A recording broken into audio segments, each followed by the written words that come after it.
Hello and welcome to my introductory slides on angles and shapes. The angle that you can see here on the front slide is what we call a 45-degree angle, and you can see that it's marked with an arrow. You can also see that there's a small circle after the 45. That's how we denote degrees of a circle. A full circle is 360 degrees. So if our angle started at 0 and twisted all the way around, it would be 360. To measure these, we use something that we call a protractor. You will see some that are a full circle, like the one you can see on the screen now, but mostly they'll be semicircular. So it will look like half of this. When we measure an angle, you have to make sure to get the corner right in the middle of your protractor so that we can measure that angle correctly. And it works like this. So you're going to line one line of your angle with the 0. Make sure the corner is right in the middle. And you can see here that that shows us the angle we have is 80 degrees.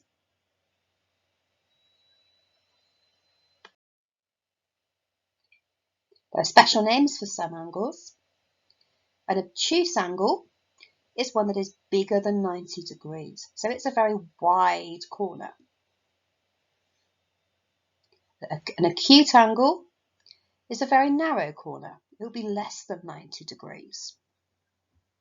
And finally, a reflex angle is one that's gone back on itself. And think about it being flexible, if you like. It's more than a straight line. In a rectangle, and this includes squares, all of the angles are 90 degrees. Now, a 90-degree angle, you'll see, is marked with a little square rather than a circle in the corner. And we know this as a right angle. This is quite important for what we're going to see later on. Remember, a square corner, that's a right angle. And if we have a rectangle, if we have a square, all of the corners will be 90 degrees. A square, by the way, is just a special form of rectangle. Let's bring that into real life. If your floor is level and your walls are upright, the angle between them would be 90 degrees. And I'm sure you can think of lots and lots of other examples. You can look at boxes, you can look at lampposts in the street that are vertical, all sorts of things where you see this 90-degree angle. This diagram shows that any four-sided shape will have four angles which add up to 360 degrees. On the regular shapes, the rectangle and the square, all four are the same. So they're all four 90 degrees, 4 90s equaling 160. In other four-sided shapes, some of those angles will be bigger and some of them will be smaller, but they'll still add up to 360 degrees. In a triangle, we only have three angles, three sides, three angles. And the angles of a triangle will add up to 180 degrees. If they're all equal, they'll be 60 degrees each. And this is our equilateral triangle. All the sides and all of the angles are the same. The light blue triangle here is a right-angled triangle. The bottom left corner, therefore, is a right angle, 90 degrees, and the other two will be other angles. But remember that the three angles between them will add up to 180. Now we have 90 degrees in that bottom left corner, so we know that the other two angles will add up to 90 degrees.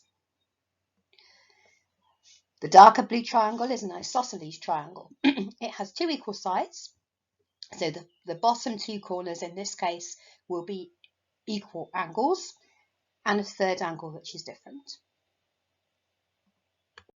Can you work out the missing angles on these triangles?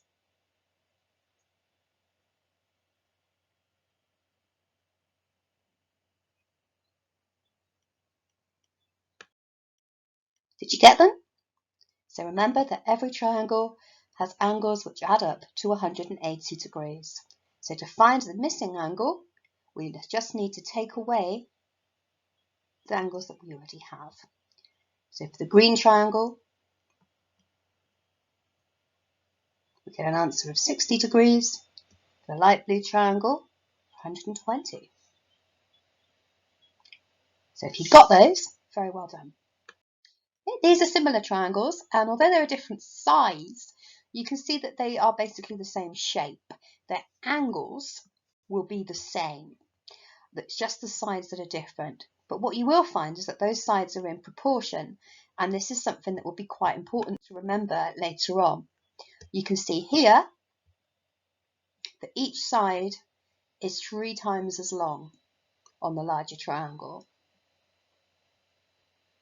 And that applies to any shape where we have similar shapes.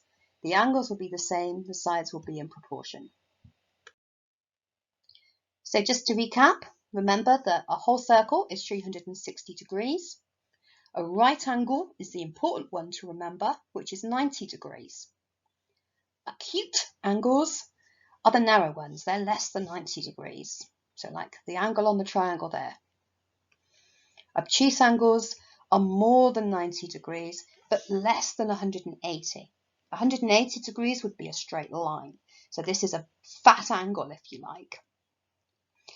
A reflex angle is one that bends back on itself. So it's gone past the straight line way and bent back the other way. In a triangle, all of the angles will add up to 180 degrees, and in rectangles, they'll add up to 360. So I hope that was helpful. Thank you very much for watching. Do check out my channel for more videos. I'm going to be uploading quite a few more of these. Bye!